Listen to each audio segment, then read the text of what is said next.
Kali ini gue mereview sebuah AIO PC yang punya ukuran sangat ramping, terus juga di sini standnya udah ergonomik, plus pakai CPU Intel Core Ultra Series.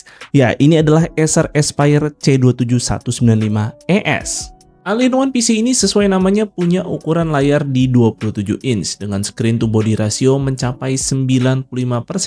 Jadi ini layarnya udah lebar banget, bezelnya pun udah tipis untuk di samping kanan dan kiri. Nah, layar 27 inch ini menurut gue paling sweet spot sih untuk dipakai buat multi-window karena konten-konten yang bisa ditampilkan ini tuh punya ukuran yang besar. Apalagi PC ini udah dilengkapi juga dengan lisensi Windows 11 Home dan Office Home 2024. Jadi tinggal plug and play aja dan siap dipakai buat kerja. Nah, buat resolusi layarnya sendiri ini ada di Full HD 60Hz dengan panel yang udah IPS. Dan soal akurasi warnanya di sini juga udah oke banget karena dapetin di 94% sRGB. Terus juga di sini brightness-nya udah terang karena dapetin di 200 nits. Kemudian layarnya juga udah dilengkapi dengan fitur-fitur ala dedicated monitor milik Acer seperti Acer Blue Light Shield yang di sini tuh bisa mengurangi intensitas cahaya biru sehingga mata nggak pegel nih kalau dipakai dalam waktu lama. Lalu juga di sini ada Acer Flickerless yang mana layarnya ini udah bebas dari flickering. Nah, AIO PC ini juga udah dilengkapi dengan speaker stereo dengan kualitas yang gua rasa sih cukup oke, suaranya cukup clear dan volumenya juga lumayan lantang. Udah cukup oke lah untuk menikmati konten-konten multimedia.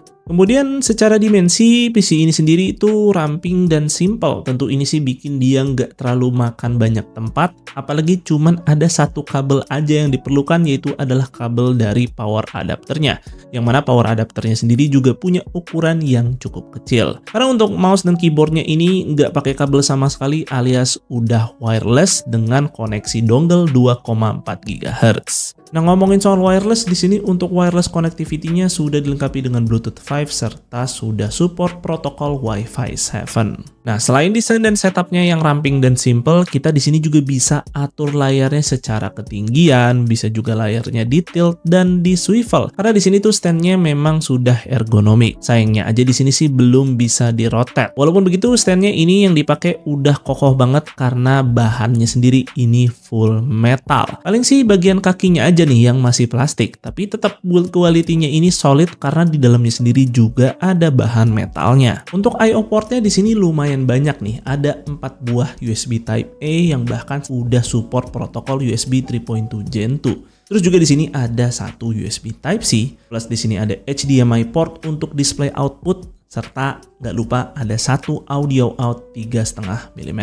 Cuman sayangnya aja nih, USB Type-C-nya ini belum support protokol Intel Thunderbolt. Ngomongin soal Intel, di sini dapur pacu PC-nya sudah menggunakan CPU dari Intel, yaitu adalah Intel Core Ultra 7155U yang merupakan CPU Intel berbasis Meteor Lake dengan 12 core 14 thread. Nah, walaupun udah rilis nih si Intel Lunar Lake, tapi CPU berbasis Intel Meteor Lake ini tuh masih sangat modern karena CPU ini tuh menggunakan proses fabrikasi yang power efficient seperti Intel 4 dan juga sudah memiliki dedicated NPU 11 TOPS. Nah, tentu ini keberadaan NPU akan sangat useful ya untuk memanfaatkan fitur-fitur Windows terbaru, misalnya aja kayak webcamnya nih. Di sini tuh dia bisa memiliki kemampuan background blur plus auto tracking berdasarkan posisi wajah si usernya, seperti yang gua contohkan di sini. Nah, ini dia kualitas webcam yang direkam oleh PC ini, yang mana di sini bisa merekam di resolusi 1440p 30 fps, dan berikut juga suara mikrofonnya. Apakah suara gue terdengar dengan jelas dan noise-nya di sini teredam dengan baik? Nah, tadi di sini kita bisa tahu ya kalau bisa menggunakan background blur langsung dari webcam si PC ini, dan berikut kualitasnya seperti ini.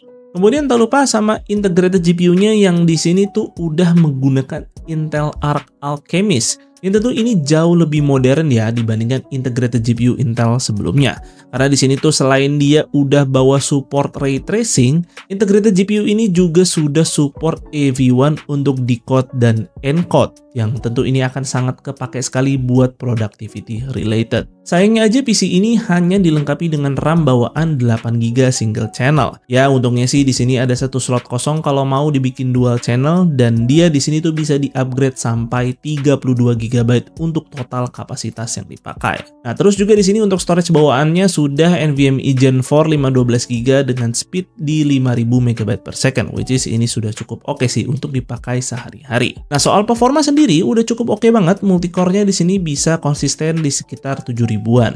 Dan secara TDP yang dikeluarkan dia tuh mampu sustain di 30-an watt. Yang mana ini udah di atas spek TDP Core Ultra 7155U sendiri. Jadi ini udah cukup kenceng sih.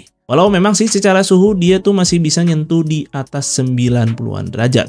Tapi ya positifnya suara fan yang dihasilkan ini tuh lumayan silent loh. Walau ini memang ditujukan untuk sebagai setup kerja, tapi ya si All-in-One PC ini juga bisa diajak main game tipis-tipis sih. Seperti di sini gua bisa main Valorant yang dapat di 150-an FPS. Tentu ini udah bisa banget ya ditandem sama monitor high refresh rate kalau kalian mau. Nah, terus juga di sini juga bisa kok diajak main Genshin Impact yang mana di sini tuh hampir stabil di 60 FPS. Nah, AIO PC dari Acer ini dibanderol dengan harga 14,9 jutaan. Yang di harga tersebut udah include lisensi OS Windows dan Office. Terus juga di sini sudah dilengkapi dengan garansi selama 3 tahun untuk service dan juga 1 tahun untuk spare parts. So, jika kalian di sini sedang mencari sebuah setup PC yang gampang diletakkan karena di sini cuma perlu 1 kabel power aja dan juga nggak makan banyak tempat dan tentunya juga anti sobat PLN.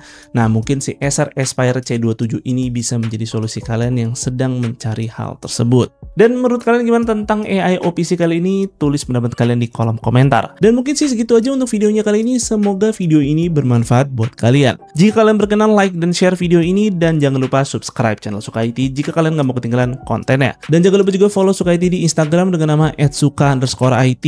Gue Fadil dari Suka IT pamit undur diri. See you on the next video.